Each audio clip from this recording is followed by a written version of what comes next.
One of the wonderful things about the Hizmet movement is that it's a global movement and it's a civil society movement, which means people contribute to it. It is a movement that draws on the energy of people who share its ideals, share its beliefs. I do think that there's a lot of misunderstanding about Islam, and unfortunately,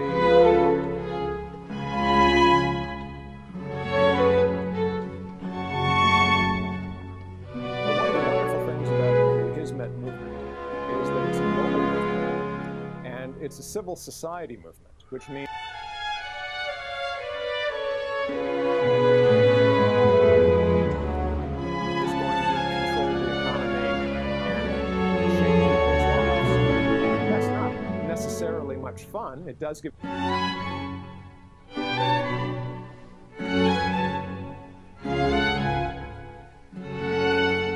My name is Jack Goldstone. I'm a professor of public policy here at George Mason University.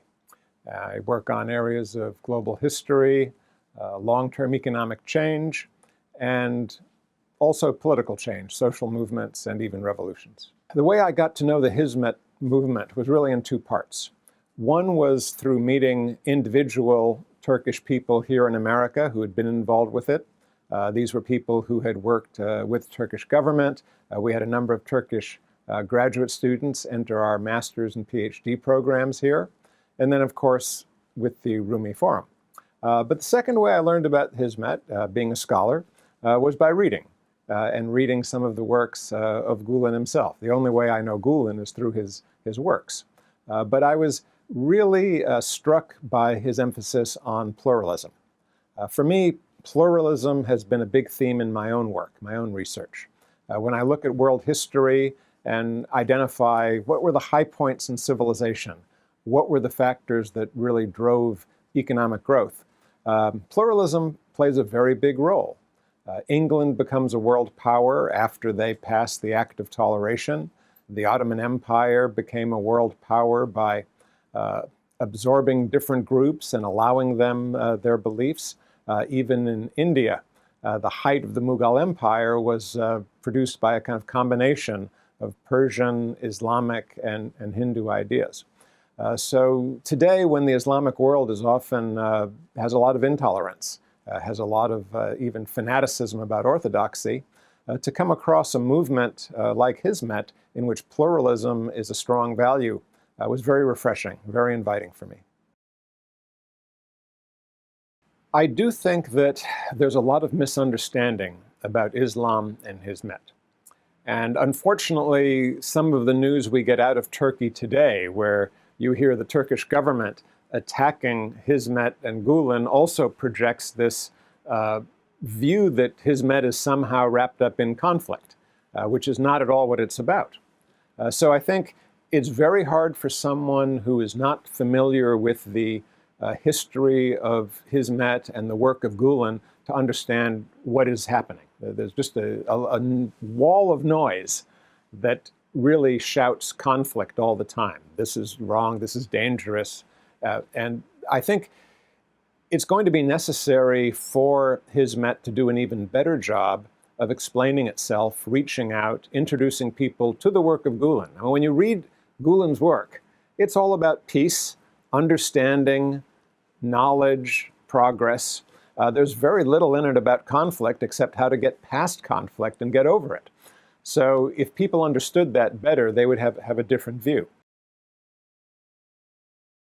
But one of the wonderful things about the Hizmet movement is that it's a global movement and it's a civil society movement, which means people contribute to it entirely voluntarily.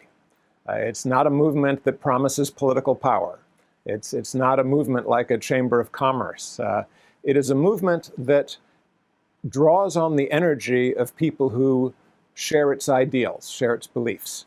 Now, we live in a world of networks, whether they're networks on Facebook or networks of interpersonal relations or networks of business organizations, political networks. So finding people who share your ideas and who you can work with is essential to getting things done nowadays. One of my friends, Moses Naim, has just published a book on the decline of power. He's saying, it's much harder for states to dictate to people what they should do. It's much harder for corporations to dominate a market. Why? Because people are able to talk to each other. They can learn about things on the internet. It's harder to suppress the ideas. And so if you see a new product, a new person, a new political party, and you want to join it, it's much harder to stop people from doing that. So civil society organizations now are drawing more and more energy from different parts of the world. Now, I like that because as far as democracy goes, you can have kind of democracy from the top down or from the bottom up. When I say democracy from the top down, I mean what we see in a lot of countries where the only thing that elections do is choose which government is going to control the economy and shape people's lives. That's not necessarily much fun. It does give you some choice over who the rulers are, but it doesn't give you much control over your own life. It doesn't provide much dignity for you as a person. So in order to have that feeling of strength and dignity as a person, you want to participate in something. You want to be part of something larger than yourself. You want to believe in something. And that's what civil society organizations provide. Now, some of them fight for the environment. I belonged to the Sierra Club at one point, and it was wonderful to be part of a national organization to help clean our air and our water. Other people belong to women's rights movements. My wife was active in promoting women's rights and women's participation in politics and business. Other people campaign for any number of things, but it all contributes to democracy because all of it is individual people shaping their own lives, giving advice, expressing their desires, and making sure that governments hear that. Now, I've been distressed, frankly, to see the way Hizmet has gotten drawn into political life in Turkey, because I thought one of the great things about Hizmet is it's a voluntary organization. People contribute their time, their energy. The schools contribute an educational good, which is universal for people. But now, because of what's happened in Turkey recently, Hizmet is being attacked as somehow a player in Turkish politics. My understanding was that Hizmet was only a player in Turkish politics to the extent that it promoted pluralism, openism, democratic participation. It wasn't pushing for this or that policy or this or that outcome. And so I'm hoping that Hizmet will be able to gather itself up, that its supporters will say, look, we are a civil society organization. We have every right to participate in the dialogues and conversations about Turkey and its future, but we are not a power organization. We are not trying to challenge anyone. In fact, I really was happy when the AKP party and Prime Minister Erdogan and Gülen were working together because it seemed they had a common aim of making Turkey a more democratic, a more stronger, open, important country. And for them to be fighting now troubles me. It seems like now it's become not so much about what are the goals for Turkey, what should Turkish society be like, how can it improve. Now it's much more of a fight about who has power and can the AKP keep its power. And that is a much narrower, less pleasant discussion that I don't think advances Turkey the way Hizmet and my interests would like to see Turkey advance. I have to say, as an American, I had not heard much about Hizmet before I encountered Rumi Forum and people who were engaged in the schools. In some sense, Hizmet works best when it is not highly visible, when it changes people's lives by touching them individually, by educating their children, by bringing different groups of people together for an iftar, by helping people appreciate the award ceremonies that Rumi has, for example, that bring leaders from all across the Washington metro community and bring them together to help them understand what their contributions are to understanding and dialogue across different faiths.